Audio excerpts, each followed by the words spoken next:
So another question that we had, like the trajectories, is the curve part. So how to hit different curves, and then when to use the curves.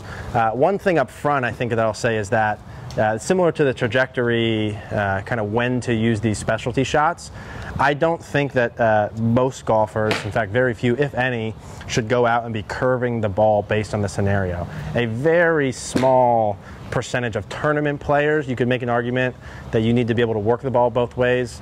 And even at that point, I don't know that you have to.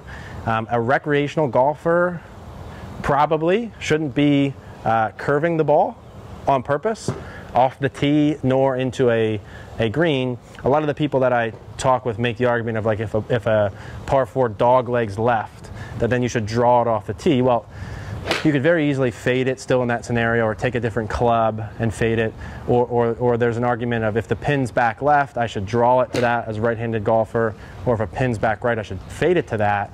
The margin of error when you attempt these shots typically is far greater than the benefit you would get from hitting it. So if you could stand on a course and aim at the middle and curve it to the right on command and to the left on command within the same range, have a predictable miss, and do it over and over again, then you're within like the less than 1% of total golfers, maybe like 0.01% of total golfers who can do that. Having said all that, if you absolutely have to hit a curve, let's talk about the basic parts that go into that. The first thing to do, especially if you're trying to learn how to do this in a range, is to understand the basic club version of this, or what does the club need to do to the ball to create that. There's one thing that needs to happen above everything else to make the ball curve, and that's to have your face open or closed to your path. So that's the king of the hill here. If you make a swing and your face is closed to the path, regardless of the other elements, assuming you hit it in the middle, not off center, the ball will curve left. If the face is closed to the path, the ball is curving left. If the face is open to the path, the ball is curving right. Now, the other variables involved are going to dictate how much it curves, where does it start, is it curving where you want, so on and so forth. But those are the two pieces. If you want to hit a ball that curves left as a right-handed golfer, your face must be close to the path. That's non-negotiable. If you want to hit a fade, it's got to be open. So there's kind of two general options with this. Number one is you set up in the fashion that your face is already closed. I don't love that as much, but a lot of people have done that successfully. Number two would be you create the motion in swing. So you would need to do something in your swing to close the face to the path or open it. Let's talk some general pieces, right? If I wanted to hit a draw, well, I would need to have the face close to the path. I could line up to my target and just shut the face down a little bit. So I could do this, and then I'm going to hit one from here with my normal swing. And I can close the face that way.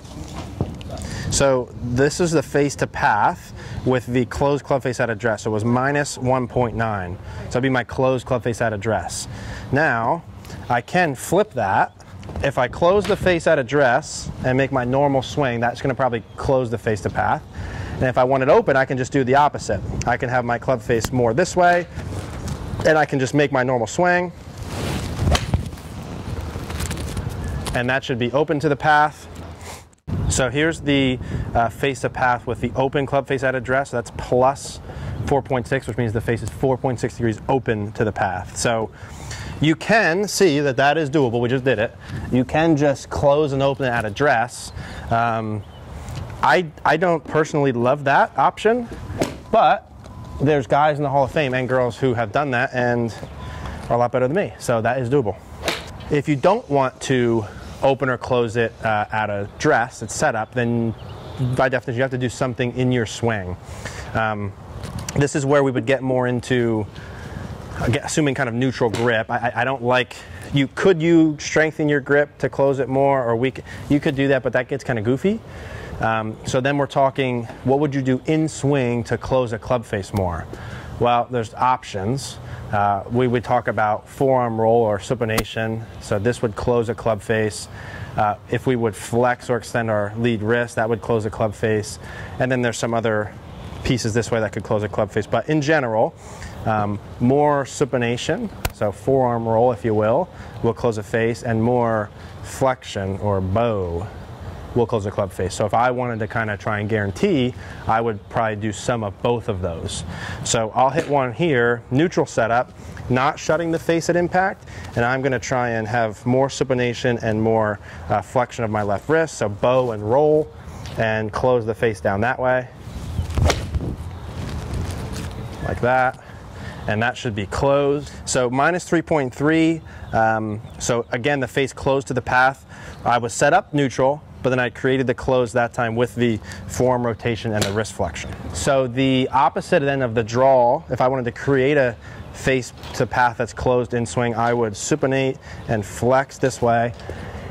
The opposite then would be if I wanted to keep it open, I would do kind of the opposite of those, right? I would not have as much supination or forearm roll, and I would have less flexion, probably more extension. Now, people are going to watch this and debate some of these things. There's other parts to this, okay? There's other pieces, but this is just the simple version of it. This one's harder for me, so I don't know if we'll try and see, but I'm going to do the opposite ones in swing. So I'm going to have my lead wrist more extension this way, and I'm going to limit the amount of forearm roll in an effort to keep the club face more open. Side note, face to path has two parts to it, right?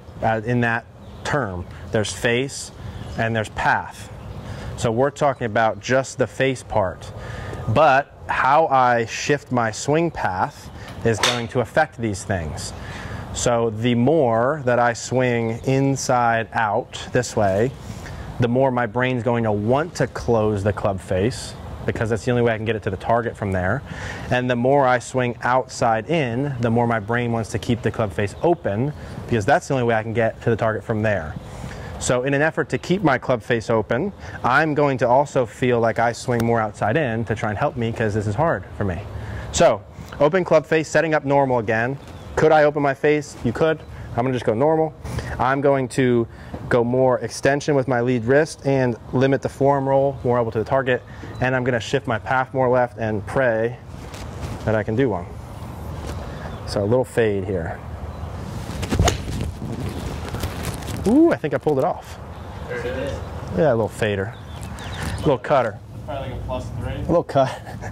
Plus 2.3, not bad. So plus 2.3, so got lucky on one. 2.3 degrees open to the path. Didn't change my club face at address. In swing, I limited my flexion of my lead wrist. I felt it extend more. Less forearm supination, less roll. And I felt like I swung more out to in to try and help that. So as you're going to close the path close the club face or open the club face, I would probably marry in to the path part right away. So if I were going to try and shut the face down, I'd probably add in right away my swing direction more rightward. If I wanted to open the face, I'm going to add my swing direction more leftward. That'll be easier for you. If I'm trying to keep my face open and swing right, my brain's going to never want to do that, and vice versa. Shut it down and swing left. So what I would do if you're in the beginning phase of this, just trying to learn it, more beginning golfer, is set up to a target and just play with the face relationship. So just get up here and shut the face down on a couple and hit them left. So anywhere left.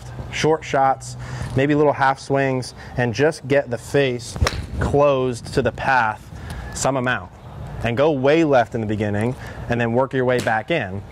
And if you stand up there and you shut it down, shut it down, shut it down, and keep hitting it way left, eventually, probably, logically, you'll kick the path a little bit more right by itself.